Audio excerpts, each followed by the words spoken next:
Ciao a tutti e bentornati sul mio canale. Come state? Spero che stiate tutti bene e che siate pronti per una nuova lezione di lingua italiana.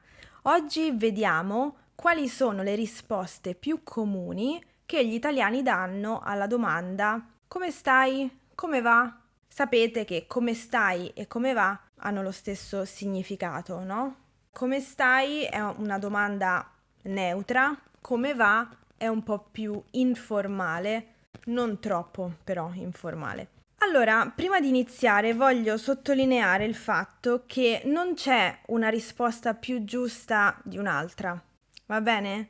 Quindi io non faccio questo video per dirvi dovete dire questo.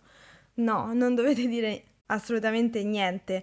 Voi scegliete quale risposta vi sembra più consona in base al vostro stato d'animo, in base al contesto, in base alla persona a cui rispondete. Va bene? Queste sono solamente le risposte più comuni che più facilmente potrete sentire in una conversazione normale.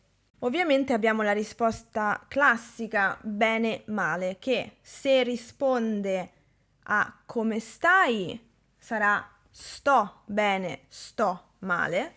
Se invece risponde alla domanda come va, sarà va bene, va male, perché dobbiamo riprendere il verbo della domanda. Quindi come stai? Sto bene. Come va? Va male. Quindi sto oppure va? Benone. L'avete mai sentita questa risposta? Benone. Come stai? Benone. Che significa molto bene. Poi un altro modo per dire che va benissimo o che stai benissimo è alla grande. Come stai? Sto alla grande. Come va? Va alla grande. Un'altra risposta che io uso spesso è bene, dai. Bene, dai. Quindi questo dai non ha un significato specifico, ma serve solamente per mitigare il significato assoluto di bene. Bene, dai. Poi tutto bene. Come va? Tutto bene. Come stai? Tutto bene. Un'altra risposta molto comune è tutto a posto. Tutto a posto significa tutto in ordine, perciò tutto va bene. Tutto a posto è un'opzione molto più informale e molto più colloquiale rispetto ad esempio a tutto bene. Il significato è lo stesso, ma cambia un po' il contesto d'uso. Poi abbiamo non c'è male. Come stai? Non c'è male. Come va? Non c'è male, grazie. Tu? Se non si vuole rispondere bene, si può dire non c'è male. Poi possiamo anche rispondere come al solito. Come va? Come al solito. Un'altra risposta che però va verso, diciamo, una risposta un po' più negativa è ma così. Oppure possiamo anche dire come va? Così. Questa è la risposta che più si avvicina a male. Sarebbe un po' strano rispondere male a come stai, come va, perché se uno risponde male deve poi spiegare ampiamente che cosa succede. Quindi le persone tendono sempre a dare delle risposte più vaghe invece di rispondere magari male, perché se rispondi sto male, le persone si preoccupano. Quando una persona vi risponde sto male, probabilmente poi aggiungerà ho la febbre, ho il mal di gola, ho la tonsillite, mi fanno male i denti.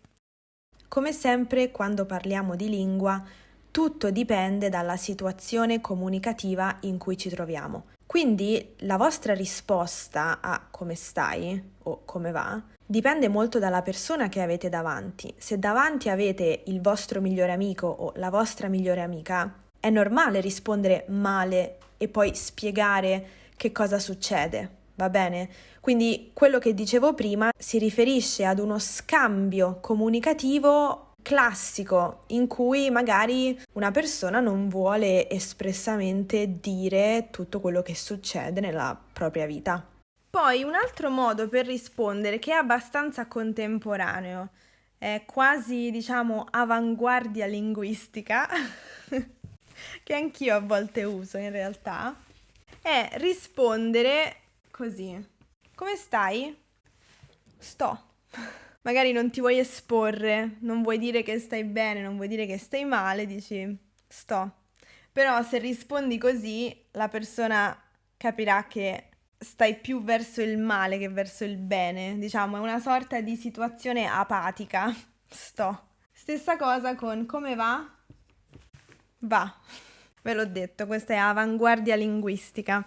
Allora, queste sono delle risposte davvero molto molto comuni che sicuramente avrete sentito già. Se anche voi decidete di usare alcune di queste risposte, andrà più che bene, perché appunto sono delle risposte molto naturali che le persone usano davvero nelle loro conversazioni, nella lingua di tutti i giorni. Allora, fatemi sapere nei commenti se già conoscevate queste risposte oppure se alcune di queste sono nuove, quindi fatemi sapere che cosa avete imparato nel video di oggi. Io vi ringrazio e ci vediamo nel prossimo video. A presto, ciao!